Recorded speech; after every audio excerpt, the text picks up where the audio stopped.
Good morning everyone. तो आज आप यूनिट 1 है एनु चैप्टर 1 ની વાત કરીએ જેનું નામ છે basic of the ionic compound, એટલે કે આયોનિક કમ્પાઉન્ડ વિશે આપણે વાત કરવાની છે। તો એનું ઇન્ટ્રોડક્શન પહેલાં તો when two atoms come closer at the some extent, એટલે કે બે એટમ એકબીજાથી જ્યારે નજીક આવે છે ત્યારે શું થાય? તો કે રિપલ્ઝન એટલે કે અથડામણ, એન્ડ એટ્રેક્શન એટલે કે એકબીજા સાથે આકર્ષાવું। Attraction force take place between them, એટલે કે બે એટમ વચ્ચે રિપલ્ઝન થાય અથવા તો એટ્રેક્શન થાય। when the force of the attraction increase, then the repulsion factor molecular formation take place and bond formation occurs, એટલે કે બે એટમ એકબીજાથી જ્યારે નજીક આવે છે ત્યારે એ એટમમાંથી આપણને શું મળે છે? તો કે મોલેક્યુલ। ત્યાર પછીનો પોઈન્ટ આપેલો છે કેમિકલ બોન્ડિંગ, એટલે કે જે રાસાયણિક બંધ આપણે કહીએ, chemical bonding is due to the some force between the atom, એટલે કે બોન્ડ બને ક્યારે? તો કે બે એટમ વચ્ચે જ્યારે અમુક ફોર્સ આપણને જોવા મળે ત્યારે। Types of the chemical bonding are mainly, એટલે કે કેમિકલ બોન્ડ રાસાયણિક બંધ જે આપણે કહીએ છીએ એના મેન બે પ્રકાર પડે છે। એમાં પહેલું છે આયોનિક બોન્ડિંગ અને બીજો છે કોવેલેન્ટ બોન્ડ, એટલે કે એક આયોનિક બોન્ડ અને બીજો આવે છે કોવેલેન્ટ બોન્ડ। એમાં પહેલું આપેલું છે આયોનિક બોન્ડિંગ રિઝલ્ટ, એટલે કે આયોનિક બોન્ડ બને ક્યારે? તો કે result from the electrostatic interaction among the ions, એટલે કે બે આયન, એટલે કે આપણે જે ધન આયન કહીએ અને ઋણ આયન કહીએ એ બંને વચ્ચે જ્યારે ઇન્ટરેક્શન થાય, એટલે કે અથડામણ થાય, આકર્ષણ થાય, or one can say that the ionic bond can be formed by the transfer of the one or more electrons from the one atom or group of the other atoms to the another, એટલે કે એક એટમમાંથી બીજા એટમમાં જ્યારે ઇલેક્ટ્રોનનું transfer થાય ત્યારે આવો ionic bond બને છે। એટલે કે આપણને ખબર છે કે જે એટમ ઇલેક્ટ્રોન મેળવે એ ઋણ આયન હોય, એટલે કે નેગેટિવ આયન હોય, અને જે એટમ છે ઇલેક્ટ્રોન ડોનેટ કરે એટલે કે ઇલેક્ટ્રોન ગુમાવે એ ધન આયન બને, અને આવા જે બે આયન છે એકબીજા સાથે જોડાઈને શું બનાવે? તો કે મોલેક્યુલ। ત્યાર પછી આવશે covalent bond result by the sharing of the one or more electron pair. અહીં જો ઉપર શબ્દ આવ્યો હતો કે વન ઓર મોર ઇલેક્ટ્રોન્સ, અહીંયા શું ખાલી શેનું ટ્રાન્સફર થાય? તો કે માત્ર ઇલેક્ટ્રોનનું। જ્યારે આ કોવેલેન્ટ બોન્ડ છે એમાં શેનું ટ્રાન્સફર થાય? તો કે ઇલેક્ટ્રોન પેરનું। In addition interaction between the atoms of the different molecules gives rise to the weak bond, એટલે કે આવું જ્યારે ઇન્ટરેક્શન થાય છે ત્યારે શું થાય? તો કે એડિશન ઇન્ટરેક્શન, એટલે કે કયું? તો કે ત્યાં આપેલું છે કે હાઇડ્રોજન બોન્ડ, એટલે કે ત્યારે હાઇડ્રોજન બોન્ડ બને, અથવા તો બીજો બોન્ડ આવેલો છે વાન્ડરવાલ્સ ફોર્સ, અને ત્રીજો આવેલો છે મેટાલિક બોન્ડ। એટલે કે આપણે ઉપર જે વાત કરી આયોનિક અને કોવેલેન્ટ એના સિવાયના પણ આ અમુક બોન્ડ છે, હાઇડ્રોજન બોન્ડ છે, વાન્ડરવાલ્સ ફોર્સ છે, અને ત્રીજો આવે છે મેટાલિક બોન્ડ। પછી આપેલું છે another special types of the chemical bond is covalent coordinate bond, અને બીજો એક સ્પેશિયલ ટાઈપનો બોન્ડ આવે છે એનું નામ આપ્યું છે covalent coordinate bond, which is to the secondary valency of the matter, એટલે કે જે પ્રાઇમરી અને સેકન્ડરી બે પ્રકારની વેલેન્સી હોય બરાબર, તો એમાં જે સેકન્ડરી વેલેન્સીને લીધે જે બનતો હોય એ બોન્ડને આપણે શું કહીએ? તો કે કોવેલેન્ટ કોર્ડિનેટ બોન્ડ। ત્યાર પછીનો પોઈન્ટ આપેલું છે generally the atoms with the greater difference in the electronegativity, એટલે કે વિદ્યુત ઋણતા જે આપણે કહીએ, એટલે કે જે બે એટમમાં વધારે વિદ્યુત ઋણતાનો તફાવત હોય ત્યારે શું બને છે? તો કે આયોનિક બોન્ડ, એટલે કે જ્યારે વિદ્યુત ઋણ તત્વો જોડાય એકબીજા સાથે, અથવા તો એક વિદ્યુત ઋણ હોય અને બીજું વિદ્યુત ધન હોય, તો ત્યારે જે બોન્ડ બને એ બોન્ડ કયો બને છે? તો કે ionic bond. Using the electrostatic interaction force in ionic compound less electron negative atoms become positive ion, એટલે કે જેની ઇલેક્ટ્રોનેગેટિવિટી કેવી હશે? તો કે ઓછી હશે, એ કેવો બનશે? તો કે positive ion. while the high electronegative atom, એટલે કે જેની ઇલેક્ટ્રોનેગેટિવિટી એટલે કે વિદ્યુત ઋણતા વધારે હશે એ કેવો બનશે? Negative ion. એક્ઝામ્પલ આપ્યું છે NaCl, તો એમાં આપણને ખબર છે કે સોડિયમ એટલે કે Na is the less electronegative atom, therefore it radiate lose the electron, એટલે કે જે ઇલેક્ટ્રોન નેગેટિવ ઓછો હોય એ ઇલેક્ટ્રોન શું કરતો હશે? રિમૂવ કરતો હશે, gives the Na plus ion, અને જે ઇલેક્ટ્રોન રિમૂવ કરે તેને શું કહેવાય? Positive ion. while Cl atoms gains electron gain એટલે કે મેળવવું, આ ગેઇન્સ એટલે કે મેળવવું, એટલે કે જે ક્લોરીન છે ઇલેક્ટ્રોન મેળવશે એટલે કે એ કેવો આયન બનશે? Negative ion. Chlorine becomes the its lighter electronegativity, એટલે કે અહીંયા આપણે એક્ઝામ્પલ આપ્યું છે કે સોડિયમ છે એ ઇલેક્ટ્રોન શું કરે છે? તો કે ગુમાવે છે, અને એમાંથી આપણને આયન કયો મળશે? તો કે Na પ્લસ આયન। અને આ ક્લોરીન છે એ ઇલેક્ટ્રોન શું કરે છે?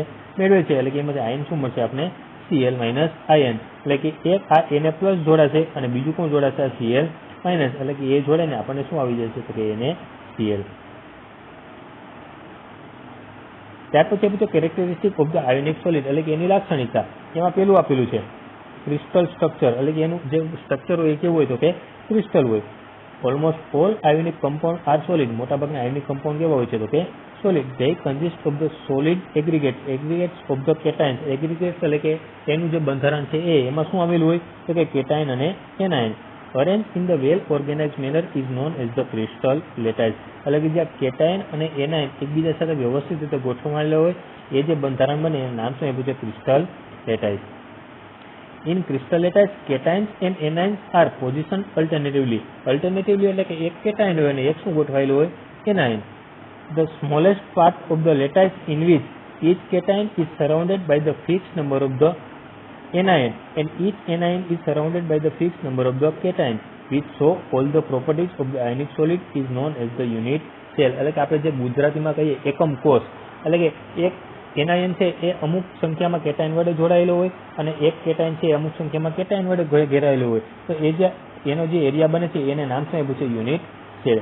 Which extend in the 3 dimension to a mainly a crystal lattice. એટલે કે એ 3D માં આપણે એની રચના જોઈએ તો આપણને એ ખબર પડી જાય. ત્યાર પછી આવે છે એનો મેલ્ટિંગ પોઈન્ટ અથવા તો boiling point. Due to the powerful electrostatic force. એટલે કે એમાં એક પોઝિટિવ આયન હોય અને એક નેગેટિવ આયન હોય એટલા માટે એના વચ્ચે એક force રહેલું હોય. Between the oppositely charged ions in the crystal lattice ionic solid, considerably energy is necessary to overcome those force and break down the ionic bond, and such compound possess a high melting point. એટલે કે આવા જો ionic compound હોય એની વચ્ચેનો જો bond આપણે તોડવો હોય તો એને ટેમ્પરેચર વધારે આપવું પડે. એટલા માટે એનો મેલ્ટિંગ પોઈન્ટ કેવો હોય છે તો કે high. And boiling point and the higher heat of the fusion. એટલે કે એને આપણે જો લિક્વિડમાં કન્વર્ટ કરવું હોય તો આપણે એને વધારે હીટ આપવી પડે. And vaporization also.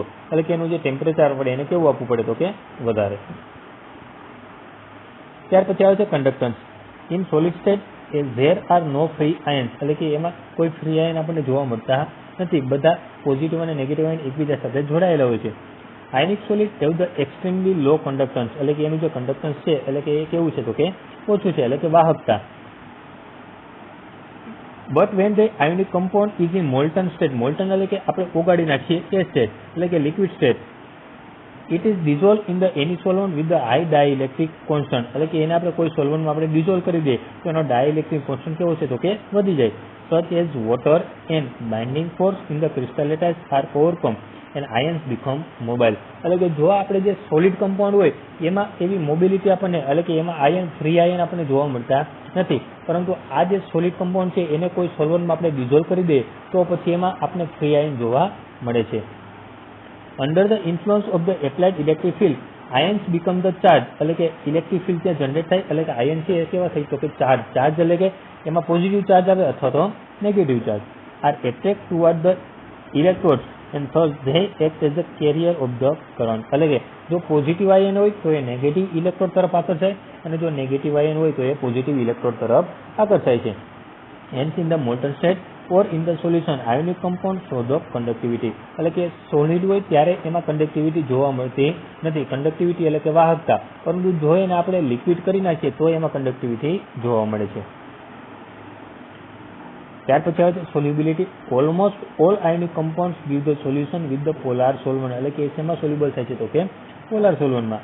Like water because of the polarity of the solvent, sufficient energy and sufficient to overcome the attraction between the ions in the crystal lattice.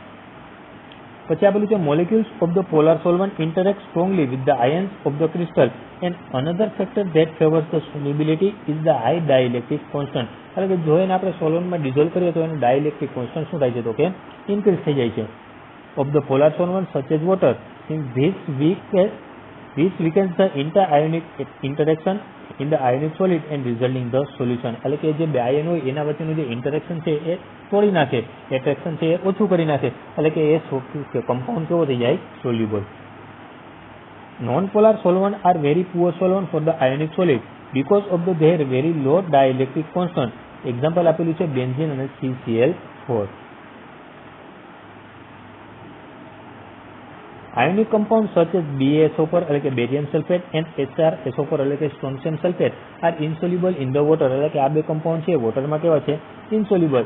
Hydration energy is not sufficient to offset the lattice energy. Hydration energy એટલે કે જે વોટરની energy હોય એ એનું જે ionic compound છે એની energy કરતાં કેવી હોય છે, ઓછી હોય છે, એટલા માટે સોલ્યુબલ થતા નથી. ત્યાર પછી આવે છે બ્રિટલનેસ. એમાં પેલું છે there are parallel layers in the ionic considering the cations and anions place at the alternate position. એટલે કે આપણે વાત કરી કે કેટાયન અને એનાયન છે એ અલ્ટરનેટ ગોઠવાયેલા હોય છે. So that there exist net attractive force, એટલે કે એના વચ્ચે એટ્રેક્ટિવ ફોર્સ રહેલું હોય છે. When external force is applied, the force of the attraction becomes repulsive due to the anion and the cation repulsion. એટલે કે જો એનાયન અને એનાયન નજીક આવે તો એના વચ્ચે રિપલ્ઝન થાય, અને જો કેટાયન અને કેટાયન નજીક આવે તો એના વચ્ચે પણ શું થાય, repulsion. Hence crystals breaks up, thus the ionic solid are highly brittle in the nature. એટલે કે ionic solid એ કેવા હોય છે તો કે brittle. Some external force can easily broken it up to the powder form. એટલે કે જો બહારથી એને ફોર્સ આપવામાં આવે તો સોલિડ કમ્પાઉન્ડ છે એને આપણે તોડીને એનું પાવડર ફોર્મ આપણે બનાવી શકીએ. ત્યાર પછી આવે છે આઇસોમોર્ફિઝમ એન્ડ ધ હાર્ડનેસ. એમાં આપેલું છે isomorphism in the ionic compound is due to the equivalent electronic structure of the them. To such pair of the isomorphs ionic compounds are. એટલે કે આઇસોમોર્ફ્સ કોને કહેવાય તો કે એમાં ઇલેક્ટ્રોનની સંખ્યા સેમ હોય એવા બે આયન હોય એને શું કહેવાય, આઇસોમોર્ફ્સ. તો એમાં આપેલું છે તો એને એફ એટલે કે એના આયોનાઇઝેશન કરીએ તો એને માઇનસ અને એફ અહીંયા એને પ્લસ આવશે, અહીંયા એને પ્લસ અને એફ શું આવશે માઇનસ. તો એને પ્લસ હોય તો એની ઇલેક્ટ્રોનિક કન્ફિગ્યુરેશન 2 8 થાય, અને એફ માઇનસ હોય તો એની પણ કેટલી થાય 2 8. એ જ રીતે અહીંયા એમજીઓ તો એમાં એમજી પ્લસ 2 અને બીજું શું આવશે તો કે ઓ માઇનસ 2. તો એમાં પણ બંનેની કેવી થશે તો કે 2 અને 8. તો અહીં જોઈ શકો છો અહીંયા પણ ઇલેક્ટ્રોનિક રચના 2 8 છે, અહીંયા પણ ઇલેક્ટ્રોનિક રચના કેટલી છે 2 8. તો એને એકબીજાને શું કહેવાય, આઇસોમોર્ફ્સ. એ જ રીતે અહીંયા પણ K2S તેમાં શું આવશે K પ્લસ અને S માઇનસ 2. તો એ બંનેમાં જોઈ શકો છો કે 2 8 અને 8. એ જ રીતે CaCl2 એમાં પણ Ca પ્લસ 2 અને Cl માઇનસ, એમાં પણ ઇલેક્ટ્રોનિકને જોઈ શકો છો 2 8 8. તો આ બંનેને એકબીજાને શું કહેવાશે, આઇસોમોર્ફ્સ. Thus isomorphism occurs due to the equal electronic shell configuration of the ionic in the ionic solid. Two ionic solid having the similar electronic configuration. જો અહીં શબ્દ આવ્યો કે સિમિલર ઇલેક્ટ્રોનિક કન્ફિગ્યુરેશન, એટલે કે જેની ઇલેક્ટ્રોનની રચના સરખી હોય તેને એકબીજાના શું કહેવાય તો કે આઇસોમોર્ફ કહી શકાય. ત્યાર પછીનો ટોપિક આવે છે બોન-એબર સાયકલ. તેમાં આપેલું છે As law stated that the enthalpy of the reaction is the same whether the reaction takes place in the one or several steps. Enthalpy એટલે કે એની જે રિએક્શન હોય એની ટોટલ એનર્જી છે એ કેવી રહે છે તો કે સેમ રહે છે. એટલે કે રિએક્શન જો એક સ્ટેપમાં થતું હોય કે વધારે સ્ટેપમાં થતું હોય એની એનર્જી સેમ રહે છે. It is necessary consequence the first law of the thermodynamics concerning the conservation of the energy. Born and Haber applied Hess law to the enthalpy of the formation of the ionic solid. એટલે કે આ Hess law એના ઉપર apply કરીએ તો શું થાય તો કે for the formation of the ionic crystal from the element Born-Haber cycle may be simply depicted. એટલે કે આપણે હવે Born-Haber cycle અહીંયા સમજીએ. તો અહીંયા આપેલું છે સૌથી પહેલા તો આપણે અહીંયા આ મેટલ લીધી છે. મેટલ છે એ કેવી હોય તો કે સોલિડ હોય, અને આ જે હેલોજન એલિમેન્ટ છે એ કેવું હોય તો કે ગેસિયસ ફોર્મમાં હોય, અને એમાંથી આપણને શું મળે તો કે આ કમ્પાઉન્ડ છે MX મળી જાય. પરંતુ આ એક સ્ટેપમાં આ રિએક્શન ડાયરેક્ટ આપણને આપી દીધી છે, પરંતુ એ ઘણા બધા સ્ટેપમાં પણ થાય. કઈ રીતે તો કે પહેલાં તો આ જે મેટલ છે એ મેટલ છે સોલિડમાંથી એને આપણે ગેસિયસમાં કન્વર્ટ કરવો પડે. એટલે કે એને ગેસિયસમાં કન્વર્ટ કરીએ એટલે કે અહીંયા આપ્યું છે ડેલ્ટા HS એટલે કે સોલ્યુશન એનર્જી, એટલે કે એને સોલ્યુબલ કરવા માટે. એટલે કે મેટલ જ્યારે આ ગેસિયસ ફોર્મમાં થાય ત્યારે પછી આયોનાઇઝેશન, એટલે કે અહીંયા આપેલું છે ડેલ્ટા HIE એટલે કે આયોનાઇઝેશન એનર્જી. એટલે કે આ ગેસિયસ ફોર્મમાં જે મેટલ હતી એનું આયોનાઇઝેશન થઈને અહીંયા શું મળશે તો કે M પ્લસ એટલે કે આયન મળશે. એ જ રીતે તો કે આ હેલોજન છે એ તો ગેસિયસ ફોર્મમાં છે, પરંતુ એ જો ડાય એટોમિક મોલિક્યુલ છે એટલે કે અહીંયા X2 છે, તો એને આપણે મોનો એટોમિકમાં કન્વર્ટ કરવા માટે એટલે કે X, તો અહીંયા જો આપેલું છે ડેલ્ટા HAM એટલે કે એટોમાઇઝેશન. એટલે કે આ જે ડાય એટોમિક મોલિક્યુલ હતો એમાંથી આપણે મોનો એટોમિક મોલિક્યુલમાં એને કન્વર્ટ કરી દીધો. પછી આપ્યું અહીંયા ઇલેક્ટ્રોન એફિનિટી, એટલે કે એનું હવે શું થશે તો કે આયોનાઇઝેશન થશે. એટલે કે અહીંયા X માઇનસ આયન મળી ગયો. તો હવે અહીંયા M પ્લસ અને આ X માઇનસ એ બંને જોડાઈને અહીંયા આપણને કમ્પાઉન્ડ શું મળી જશે તો કે MX. એટલે કે આ બે રીતે આપણને આ કમ્પાઉન્ડ મળી શકે. એક તો ડાયરેક્ટ મળી શકે. ડાયરેક્ટ કઈ રીતે તો કે આ મેટલ અને આ હેલોજન જોડાઈ જાય અને એમાં ડાયરેક્ટ શું મળી જશે તો કે MX એટલે કે કમ્પાઉન્ડ મળશે. એટલે કે આ પાથ 1 અને આ જે બીજો પાથ હતો એને નામ આપી દીધું પાથ 2.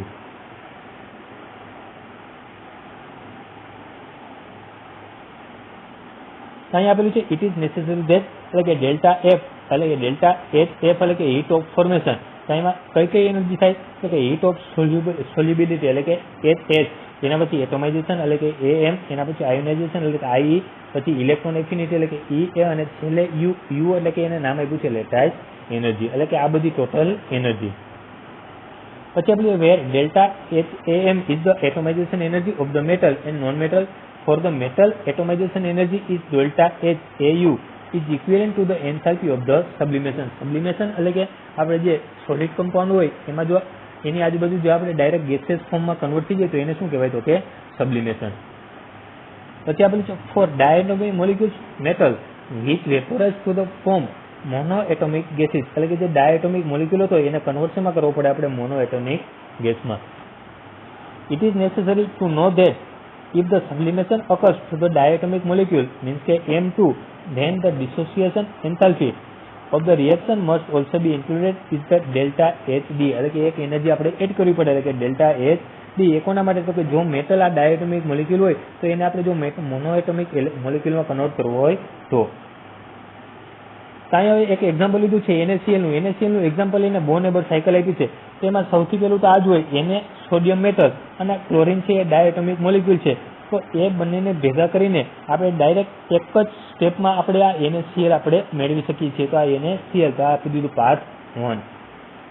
હવે સેકન્ડ પાર્ટ કયો તો કે પહેલા તો આ મેટલ છે કયા ફોર્મમાં હોય તો કે સોલિડ ફોર્મમાં હોય. એને આપણે કયા ફોર્મમાં કન્વર્ટ કરવું પડે તો કે ગેસિયસ ફોર્મમાં. ગેસિયસ ફોર્મમાં કન્વર્ટ થઈ ગયા પછી આપણે એનું આયોનાઇઝેશન કરવું પડે એટલે કે અહીંયા Na+ આયન મળશે. એ જ રીતે આ ક્લોરિન છે એ ગેસિયસ ફોર્મમાં તો છે પરંતુ ડાયએટોમિક મોલિક્યુલ છે. તો એને આપણે મોનો એટોમિકમાં કન્વર્ટ કરવા માટે તો અહીંયા એક આપણને Cl એટમ મળશે એટલે કે મોનો એટોમિકમાં કન્વર્ટ થઈ ગયું. પછી શું કરવું પડે આપણે તો કે એને આપણે આયોનાઇઝેશન કરવું પડે. તો કે એનું આયોનાઇઝેશન એટલે કે એમાંથી આપણને શું મળશે તો કે આ ક્લોરિન આયન. પછી આ બંને જોડે જશે. એક કોણ જોડાશે તો કે આ Na+ અને બીજું કોણ જોડાશે તો કે Cl- અને એમાંથી આપણને શું મળી જશે તો કે NaCl. તો અહીંયા આપણે બધી એનર્જી આપી છે ડેલ્ટા એચ એસ એટલે કે હીટ ઓફ ધ સબ્લિમેશન, એના પછી ડેલ્ટા એચ ડી એટલે કે heat of the dissociation, delta H I એટલે કે heat of the ionisation, delta E એટલે કે ઇલેક્ટ્રોન એફિનિટી, ડેલ્ટા એચ એટલે કે હીટ ઓફ ધ ફોર્મેશન અને ડેલ્ટા એચ એલ એટલે કે લેટાઇઝ એનર્જી. ત્યાર પછી આપ્યું છે સબ્લિમેશન ઓફ ધ સોલિડ સોડિયમ. તેમાં આપેલું છે તો this step involve the conversation of the sodium solid to the sodium gas એટલે કે સોલિડ હોય મેટલ એને ગેસમાં કન્વર્ટ કરવી પડે. For that the energy absorbed is equal to the heat of the sublimation. અહીં આપણે રિએક્શન આપી છે એને છે સોલિડ છે તો એને આપણે શેમાં કન્વર્ટ કરવું પડે ગેસમાં. તો ત્યારે એનર્જી કેટલી હોય તો કે 108.4 કિલોજૂલ પ્રતિ મોલ. ત્યાર પછી આપેલું છે આયોનાઇઝેશન ઓફ ધ સોડિયમ. તો સોડિયમ ગેસમાં મળી ગયો હવે એનું ionisation. The removal of the electron એટલે કે ઇલેક્ટ્રોન રિમૂવ કરે ત્યારે આપણે સોડિયમ આયન છે કેવો મળે તો કે પોઝિટિવ એટલે કે આ સોડિયમ છે એમાંથી આપણને શું મળશે તો કે Na+. Accompanied by the absorption of the energy known as the ionization energy એટલે કે ત્યારે જે એનર્જી એને એબ્ઝોર્બ કરી હશે એ એનર્જીને નામ શું આપ્યું આયોનાઇઝેશન એનર્જી. પછી આપેલું સોડિયમ તો એમાંથી આયન કયો મળશે તો કે Na+ અને એક ઇલેક્ટ્રોન દૂર થશે અને ત્યારે એનર્જી કેટલી એબ્ઝોર્બ કરી હશે તો કે 495.4 કિલોજૂલ પર મોલ. ત્યાર પછી આવશે dissociation energy. Dissociation of the gaseous chloride by the breaking of the bond between the ClCl એટલે કે આપણે ખબર છે કે ClC એ ડાયએટોમિક મોલિક્યુલ છે. 2 mole gaseous chlorine atom form which is endothermic process એટલે કે એ જે રિએક્શન જે કેવી હશે તો કે endothermic.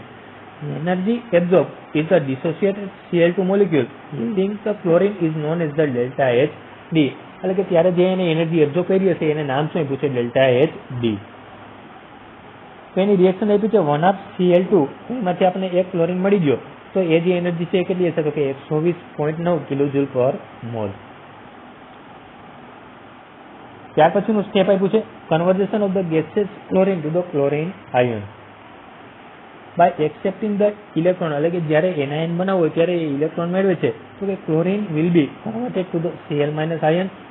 In this process the energy to the electron affinity of the chlorine is released એટલે કે ત્યારે એનર્જી રિલીઝ થતી હશે. That means this process is exothermic એટલે કે આ જે રિએક્શન જે કેવી હશે તો કે exothermic. And the energy for the ionization N can be represented એટલે કે આ ક્લોરીન ગેસિયસ ફોર્મમાં હતો એમાંથી આપણે Cl- આયન મળશે અને ત્યારે જે એનર્જી હતી કેટલી હતી 348.5 કિલોજૂલ પર મોલ.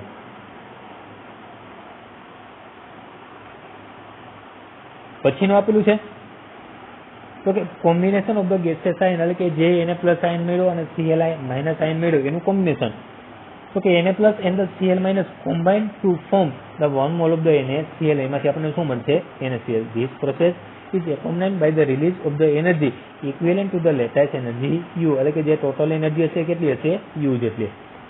તો અહીં આપણું since energy is released the process is the exothermic. એટલે કે પ્રોસેસ કેવી છે? તો કે એક્ઝોથર્મિક. અને જે પણ એનર્જી રિલીઝ થતી હોય એને આપણે કઈ સાઇન વડે દર્શાવીએ છીએ? નેગેટિવ. તો Na પ્લસ અને Cl માઇનસ જોડે શું બનશે? NaCl. અને જે આ લેટાઇસ એનર્જી છે એ કોના જેટલી હશે? તો કે U. એટલે કે એની નિશાની કઈ રાખશું આપણે? માઇનસ.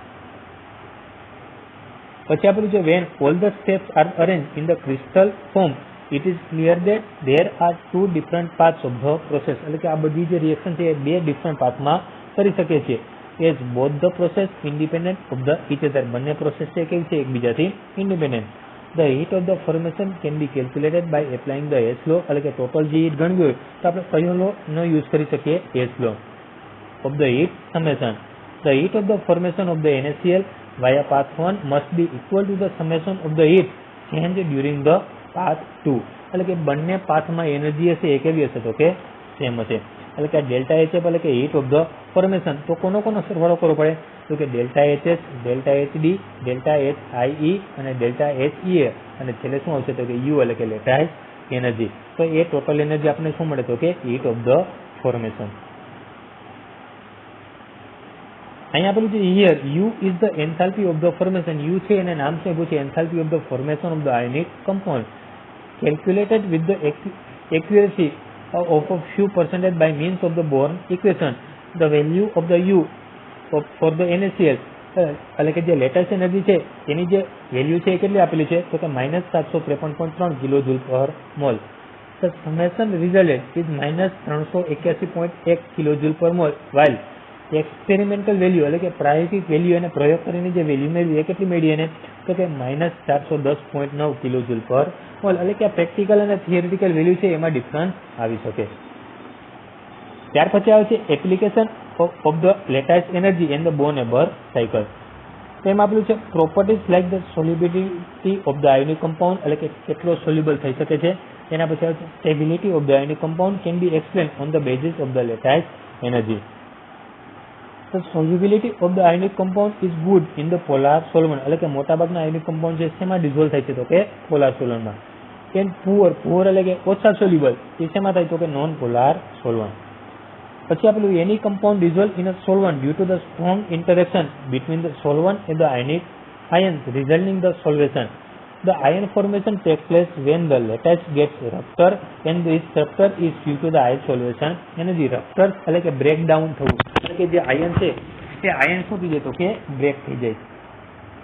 પછી આપેલું when the solvent is water the solution is called the hydration. એટલે કે જે એની સોલ્વેશન એનર્જી હોય એને નામ શું આપી દીધું છે? હાઇડ્રેશન. પછી આપેલું તો કે hydration of the ions is an the exothermic process. એટલે કે જ્યારે એનું આયોનાઇઝેશન થાય ત્યારે એ પ્રોસેસ કેવી છે? તો કે exothermic. This is release the energy enough energy to rupture the lattice and make the ionic compound soluble in the water. એટલે કે ત્યારે જે એનર્જી થાય છે એ એનર્જીને લીધે એ આયોનિક કમ્પાઉન્ડ છે એ કેવો થઈ જાય છે? તો કે સોલ્યુબલ. પછી આપણું this solvent with the high dielectric constant are good solvent for the ionic compound as they release the considerable amount of the energy to break down the ionic bond in the lattice. એટલે કે એવો solvent સારો હોય છે કે જેનો ડાય electric constant છે કેવો હોય? તો કે વધારે હોય.